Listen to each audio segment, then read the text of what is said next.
Hello friends, this is Bhavana here. Welcome to let's crack. तो कैसे हैं सभी?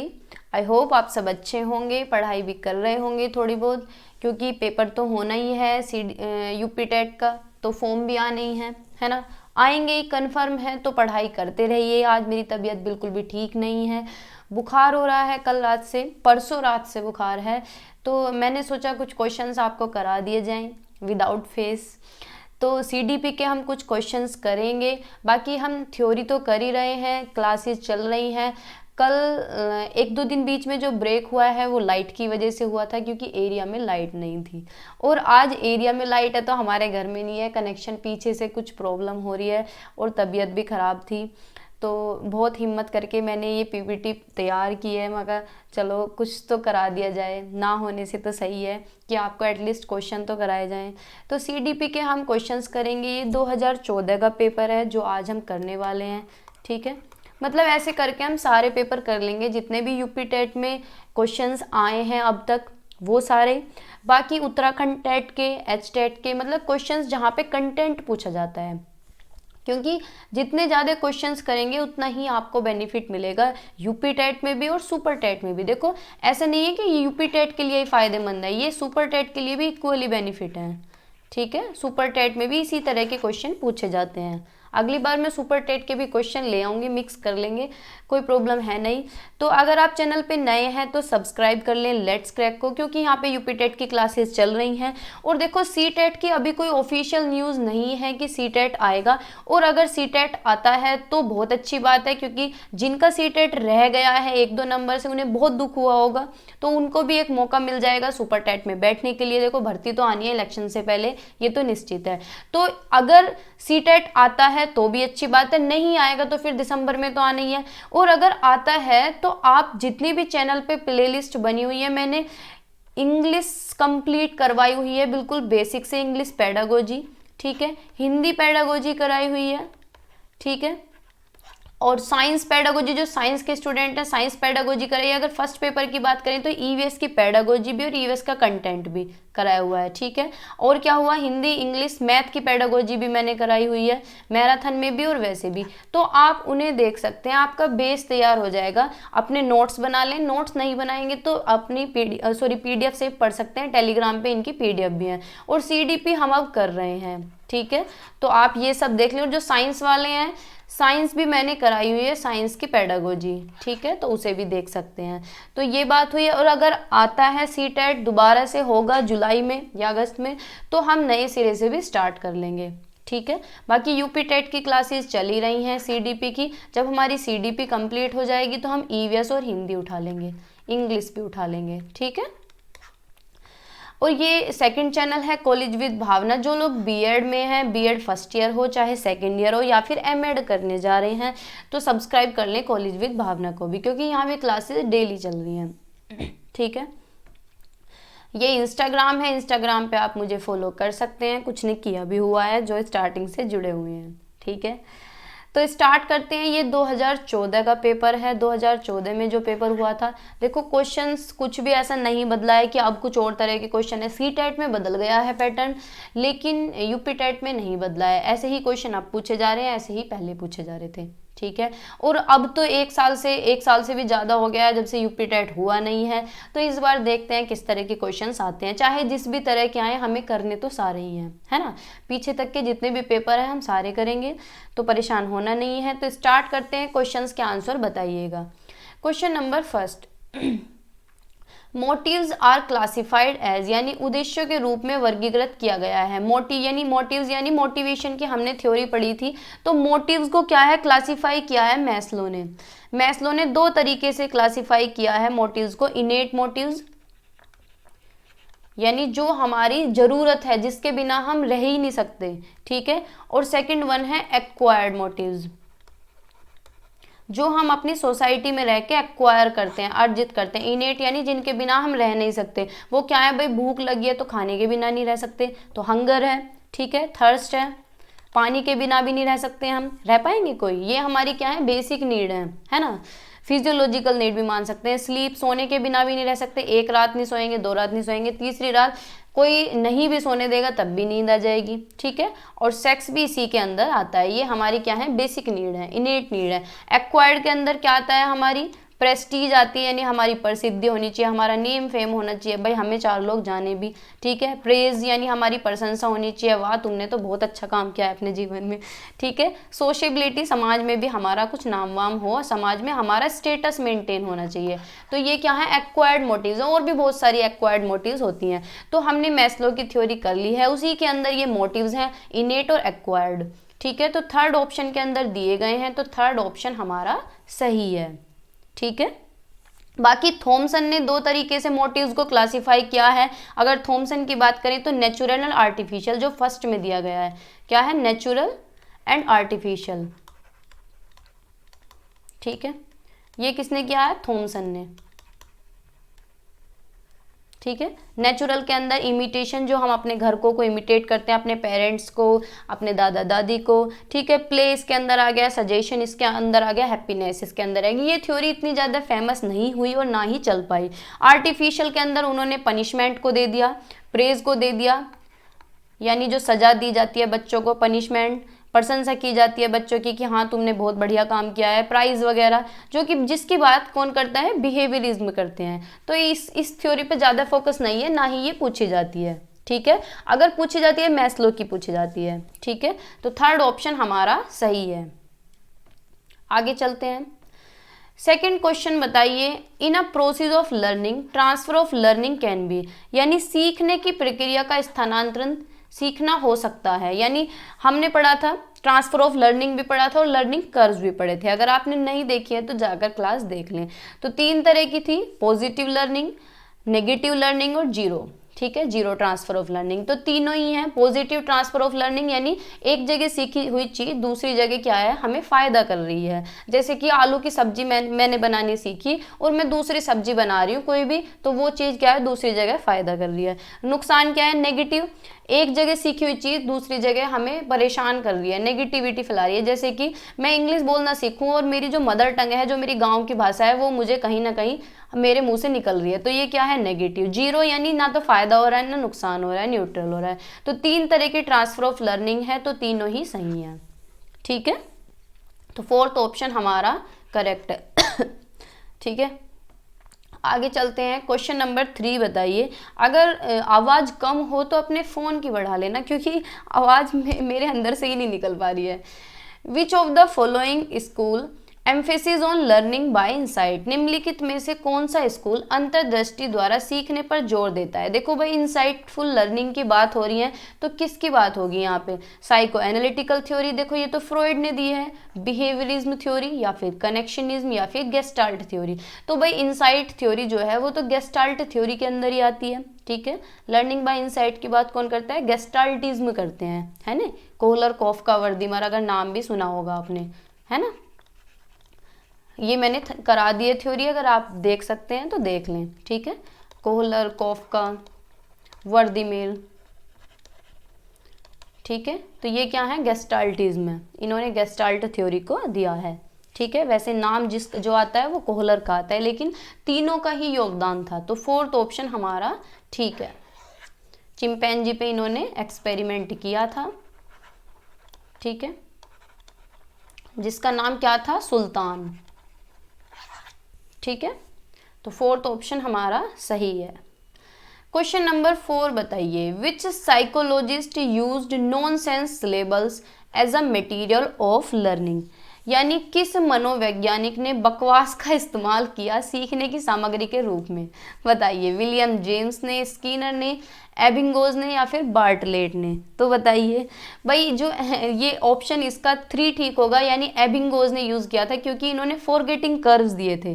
क्या दिए थे, फॉरगेटिंग लर्निंग कर्व्स दिए थे, यानी हम भूलते कैसे हैं किसी चीज़ को, ठीक है। तो थर्ड ऑप्शन हमारा सही है, ठीक है, एबिंगोज। फिर नेक्स्ट क्वेश्चन बताइए, the laws of learning are given by, आज देखो जल्दबाजी में पीपीटी बनी है, तबीयत बिल्कुल भी ठीक नहीं थी, तो थोड़ी सी मिस्टेक भी हो सकती हैं। तो बताइए, अधिगम के नियम दिए गए हैं। हमने लॉज ऑफ लर्निंग पढ़ा था, है ना, कर चुके हैं ना हम। थॉर्नडाइक की थ्योरी हम कर चुके हैं, जिसके अंदर इन्होंने दो तरीके से लॉज को डिवाइड किया था। प्राइमरी लॉज यानी प्राथमिक नियम, और सेकेंडरी लॉज। ठीक है, तो 3 तरह के इन्होंने प्राइमरी लॉ दिए थे। कौन कौन से दिए थे बताइए।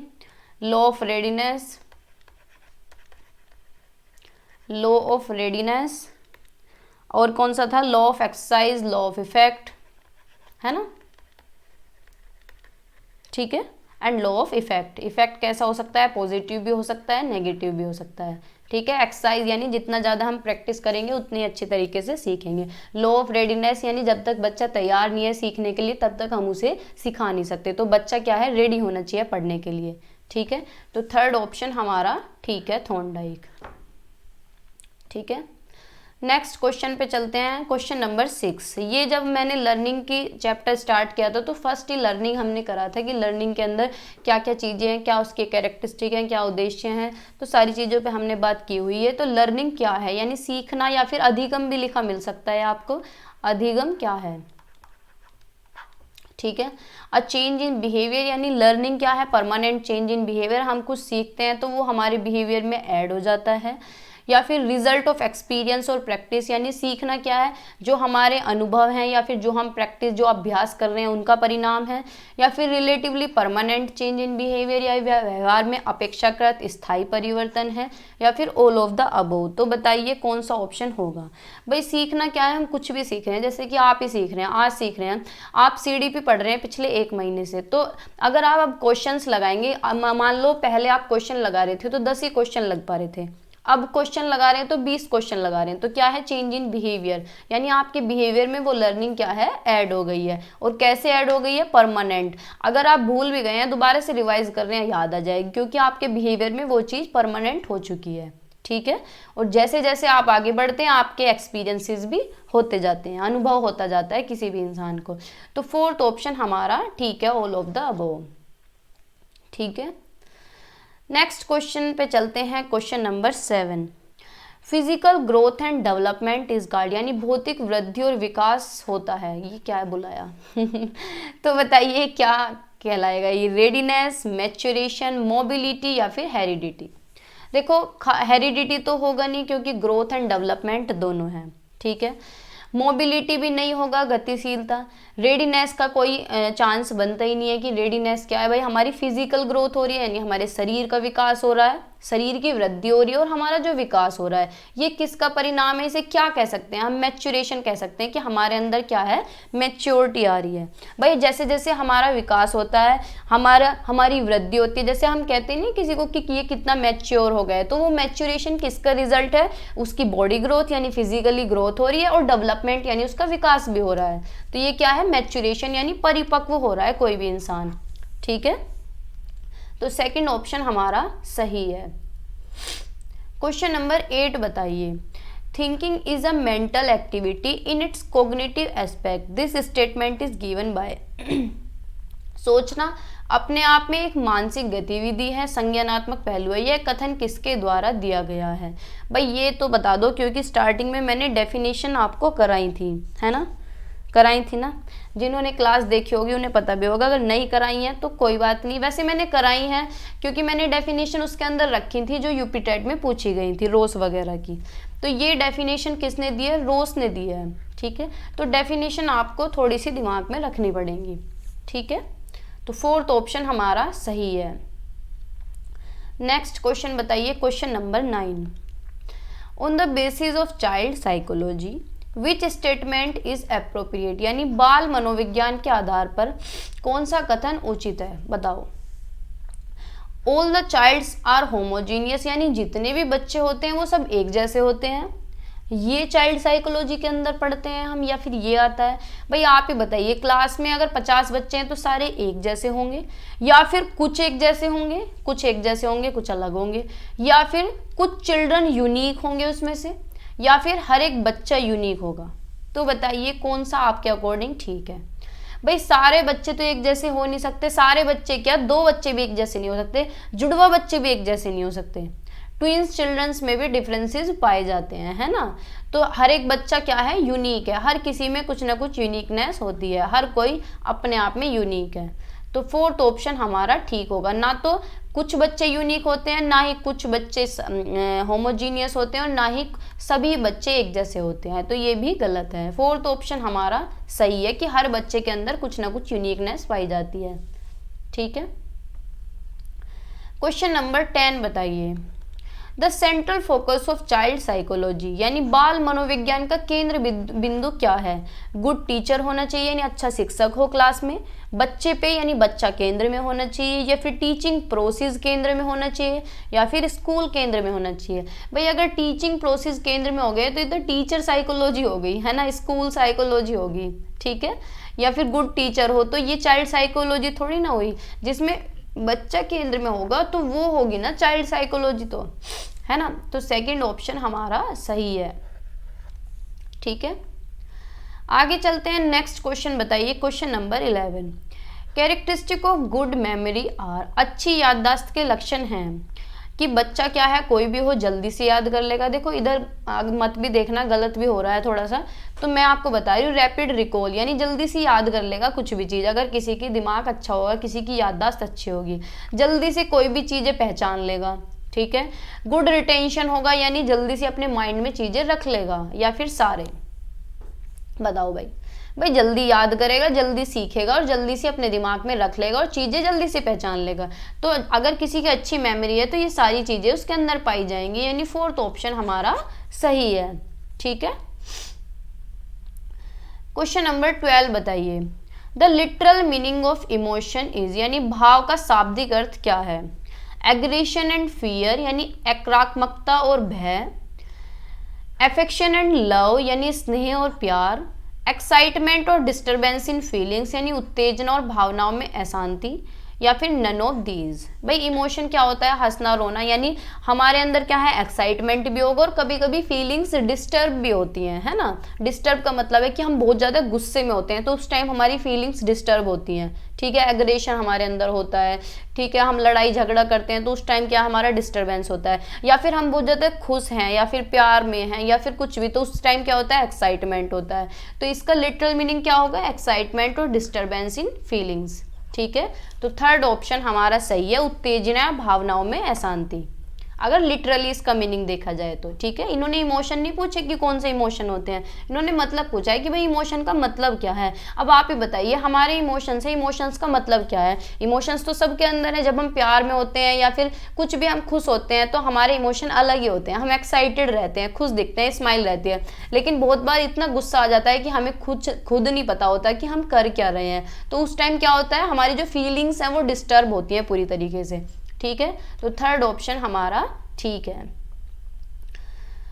ठीक है। नेक्स्ट क्वेश्चन बताइए, first stage to learn skill age, यानी कौशल सीखने का पहला चरण है रियलिटी, की हम रियलिटी से रूबरू हों, सच्चाई देख लें, पहली स्टेज हमारी यही है। या फिर स्टार्टिंग में ही इमेजिनेशन करने लगें, कल्पना शक्ति लगाने लगें, या फिर कोऑर्डिनेशन करने लगें, या फिर इमिटेशन करें। बताओ भाई जब बच्चा जैसे जैसे ग्रो करता है तो सबसे पहले वो क्या करता है, अपनी मम्मी और पापा बाबा दादी को क्या करता है, इमिटेट करता है, उनकी नकल करता है ना। फिर जैसे जैसे आगे बढ़ता है फिर वो कोऑर्डिनेशन भी करने लगता है। कोऑर्डिनेशन का मतलब है कि बच्चा अपनी पूरी बॉडी तो हिला लेगा, लेकिन जैसे जैसे ग्रो करेगा छोटी चीज़ों को तभी उठा पाएगा जब उसका कोऑर्डिनेशन बनना शुरू हो जाएगा, है ना। जैसे कि पेंसिल को पकड़ना या छोटी चीज़ें कोई भी उठा के ला रहा है, ठीक है। तो पहले क्या करेगा, इस इमिटेशन करेगा, है ना। यानी स्टार्टिंग में सबसे पहले बच्चा कौन सा कौशल सीखता है, नकल करना, अपनी मम्मी को देखेगा या फिर बाहर कोई भी है कोई गलत बोल रहा है तो उसी कॉपी करेगा, फिर हंसेगा, है ना। तो फोर्थ ऑप्शन हमारा सही है। क्वेश्चन नंबर 14 बताइए, the concept of mental as is introduced by, यानी जिसे MA बोलते हैं, mental as upon chronological age into 100, या आपने IQ का फॉर्मूला सुना होगा। तो जो मेंटल एज है इसका कंसेप्ट किसने दिया है, ये भी हम पढ़ेंगे इंटेलिजेंस का जब चैप्टर पढ़ेंगे हम। तो किसने दिया है, बी ने और साइमन ने दिया है, ठीक है। किसने दिया है, बी ने साइमन ने। तो फोर्थ ऑप्शन हमारा सही है, ठीक है। क्वेश्चन नंबर 15 बताइए, a good teaching method for infancy stage is, यानी शैशवावस्था के लिए एक अच्छी शिक्षण पद्धति है, कौन सी है? मोंटेसरी मेथड, यहाँ यानी छोटे बच्चों के लिए होता है Montessori method. Play way method, बच्चे खेल खेल में सीखते हैं। किंडरगार्टन मेथड, वहाँ भी बच्चे खेल में सीखते हैं, ये भी बच्चों के लिए ही होता है। तो कौन सा मेथड इन्फेंसी स्टेज के लिए है? तो सारे ही अच्छे हैं, Maria Montessori method, play way method जो फ्रोइबल ने दिया है, किंडरगार्टन मेथड, तो सारे ही ठीक हैं। तो फोर्थ ऑप्शन हमारा सही होगा। ठीक है,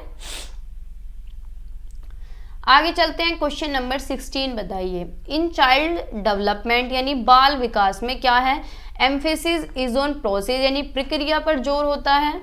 emphasis is on the role of environment and experience, यानी पर्यावरण और अनुभव की भूमिका पर जोर होता है कि बच्चे के एक्सपीरियंसेस को ध्यान में रखा जाए और बच्चे को एक अच्छा एनवायरनमेंट दिया जाए या फिर एनवायरनमेंट से चीज़ें लिंक की जाएं। ठीक है, और या फिर ये स्टडी है कंसेप्शन से एडोलसेंस की। सही बात है कि माँ के गर्भ से शुरू होता है, और ऐसा नहीं है कि एडोलसेंस पे जाके रुक सकता है, लेकिन चाइल्ड पूछा है। अगर खाली डेवलपमेंट होता तो कब तक जाता? टॉम्ब तक जाता है, यानी हमारी डेथ तक चलता है। लेकिन बच्चे का विकास क्या है भाई? एडोलसेंस तक बच्चा क्या है? बड़ा हो जाता है। तो बच्चे का क्या है? चाइल्ड डेवलपमेंट क्या है? Conception to adolescence. ठीक है, तो सारे ही ऑप्शन ठीक होंगे। ठीक है, अगर खाली डेवलपमेंट होता तो ये ऑप्शन बिल्कुल भी नहीं होता, क्योंकि खाली जो डेवलपमेंट है, अगर सिंपली डेवलपमेंट की बात करें तो ये हमारा पूरे जीवन चलता है, जब तक हम माँ के गर्भ में रहते हैं और तब तक जब तक हमारी मृत्यु नहीं हो जाती है ना। तो फोर्थ ऑप्शन हमारा ठीक है। नेक्स्ट क्वेश्चन बताइए, क्वेश्चन नंबर 17 बताइए, scope of study of child development is, यानी बाल विकास के अध्ययन का क्षेत्र है, क्या है? Study of different stages of child development, यानी बाल विकास के विभिन्न चरणों का अध्ययन। Study of effect of environment on child development, यानी बाल विकास पर पर्यावरण के प्रभावों का अध्ययन। स्टडी ऑफ इंडिविजुअल डिफरेंस, यानी व्यक्तिगत अंतर का अध्ययन, या ऑल ऑफ द अबव, सभी बताइए। भाई चाइल्ड डेवलपमेंट के अंदर हम यही तो पढ़ते हैं, हमने जैसे ग्रोथ एंड डेवलपमेंट का चैप्टर पढ़ा तो हमने अलग अलग स्टेजेस पढ़ी बच्चे की, है ना, कि बच्चा प्री नेटल में आता है, फिर इन्फेंसी में आता है, फिर अर्ली चाइल्डहुड, फिर लेटल चाइल्डहुड, फिर एडोलसेंस, है ना। और एनवायरनमेंट का क्या इफेक्ट पड़ता है बच्चे का, ये भी हम देखते हैं। हमने इंडिविजुअल डिफरेंसेस भी पढ़ते हैं कि बच्चे क्या हैं, हर कोई अलग होता है, सभी में डिफरेंसेस पाए जाते हैं, हर कोई यूनिक है। तो इसके अंदर हम सारे ही पढ़ते हैं, तो फोर्थ ऑप्शन हमारा ठीक है। ठीक है, देखो ये क्वेश्चन ऐसे तो है नहीं कि पूरी थ्योरी अलग से पढ़ेंगे, ये एक तरह से इन्होंने क्या है हमारी बेसिक नॉलेज पे क्वेश्चन दिए हैं कि भाई हम चाइल्ड डेवलपमेंट जो सीडीपी जिसे कहते हैं वो उसका क्या स्कोप है, क्या दायरा है उसका, क्या क्यों पढ़ते हैं उसको। ठीक है, तो ये क्या है बेसिक नॉलेज वाले क्वेश्चन है, ये तभी होंगे जब ज़्यादा से ज़्यादा क्वेश्चन सोल्व करेंगे। अब क्वेश्चन नंबर 18 बताइए, survival of the fittest is the principle of, यानी योग्यतम की उत्तरजीविका का सिद्धांत है। ये हम पढ़ते आ रहे हैं हमेशा से ही, 8th क्लास की साइंस में भी है, ये 9th में भी है, और बायोलॉजी वाले स्टूडेंट्स हैं वे तो उन्हें तो पता ही है। ठीक है, तो किसने दिया है सर्वाइवल ऑफ फिटेस्ट, यानी हम लोग पहले कैसे थे, हमारे पूर्वज कैसे थे, फिर कितना चेंजेस आया, कैसे कैसे हम आगे बढ़े। ठीक है, तो किसने दिया है? डार्विन ने दिया है। ठीक है, तो थर्ड ऑप्शन हमारा ठीक है। ठीक है, पूरा नाम क्या है इनका? Charles Darwin. ऐसा नहीं है कि बायो में ही होता है, ये एसएसटी में भी मिल जाता है। ठीक है, तो थर्ड ऑप्शन हमारा ठीक है।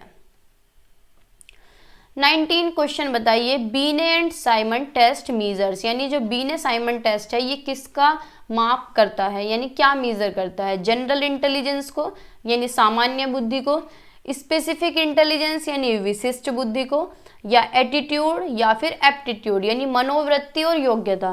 तो जो बीने साइमन टेस्ट है वो हमारी जनरल इंटेलिजेंस को मापता है। ठीक है, जनरल इंटेलिजेंस को, तो फर्स्ट ऑप्शन हमारा ठीक है।